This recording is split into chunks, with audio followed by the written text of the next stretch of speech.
आप सभी को मेरा नमस्कार। मेरा नाम है आराध्या शर्मा और आज हम जिस विषय पर बात करने वाले हैं वह है विश्व बाजार में आत्मनिर्भर भारत सफल या असफल।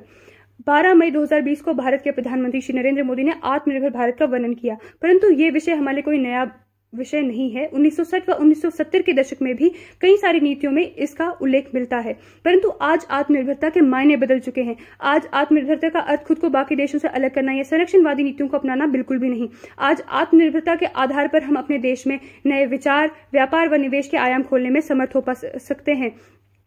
आत्मनिर्भरता के मुख्यतः 5 स्तंभ हैं भारत में। इन स्तंभों का आकलन करना बहुत आवश्यक है यदि हम भारत की स्थिति को विश्व बाजार में समझना चाहते हैं। पहला स्तंभ है अर्थव्यवस्था का। भारत की अर्थव्यवस्था पूरे विश्व में 5वीं सबसे बड़ी अर्थव्यवस्था है सांकेतिक घरेलू उत्पाद के आधार पर। 1991 के बाद भारत की अर्थव्यवस्था की विकास की गति तीव्र तो हुई, परंतु महामारी के कारण हमारी अर्थव्यवस्था को हानि हुई, विकास की गति फिर से धीमी हुई और बेरोजगारी की समस्या बहुत उग्र हो चुकी है। सरकार इसका समाधान करने का प्रयास कर रही है, परंतु ये प्रयास सफल होंगे या असफल, हमें आने वाला समय बताएगा। दूसरा मुख्य स्तंभ है आधारिक संरचना यानी कि इंफ्रास्ट्रक्चर का। यातायात व्यवस्था व ऊर्जा उत्पादन इसमें सम्मिलित है। यातायात फैलाव हमारे देश में काफी हद तक अच्छा स्थिति में है, परंतु ये पर्याप्त नहीं। हमारे यातायात का सक्षम व किफायती होना आवश्यक है। इसके लिए हमें चाहिए कि हम केवल पेट्रोल या डीजल पर निर्भर न रहें, बल्कि ऊर्जा के नए क्षेत्रों में भी निवेश करें।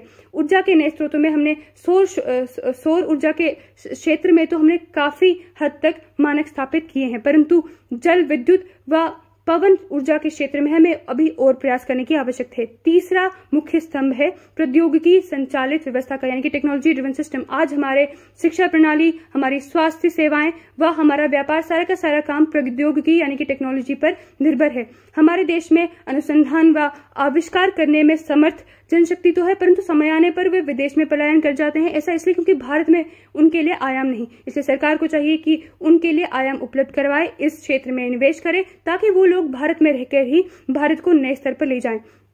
चौथा मुख्य स्तंभ है जीवन जनसांख्यिकी का यानी कि वाइब्रेंट डेमोग्राफी का। हमारे देश की जनसंख्या पूरे विश्व की दूसरी सबसे बड़ी जनसंख्या है। ये जनसंख्या हमारे जनशक्ति, हमारे विकास का मूल आधार है।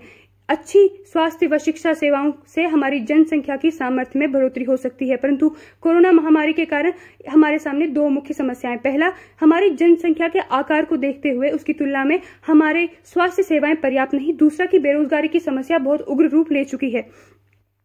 5वां मुख्य स्तंभ है मांग व आपूर्ति श्रृंखला का यानी कि डिमांड एंड सप्लाई चेन।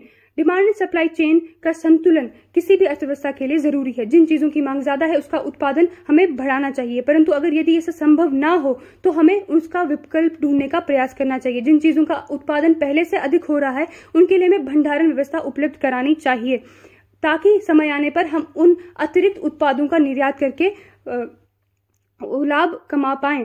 निष्कर्ष क्या है? निष्कर्ष ये है कि इन सब चीजों का आकलन करने के बाद हम ये नहीं कह सकते कि भारत आत्मनिर्भर बनने में सफल है या असफल है, क्योंकि भारत उस प्रक्रिया के मध्य में है। भारत आत्मनिर्भर बनने की प्रक्रिया के मध्य में है। हम न इसे असफल कह सकते हैं न सफल कह सकते हैं। यदि भारत को विश्व बाजार में आत्मनिर्भर बनना है तो इसे संरक्षण की नहीं बल्कि सशक्तिकरण व सुधार की नीति को अपनाने की आवश्यकता है।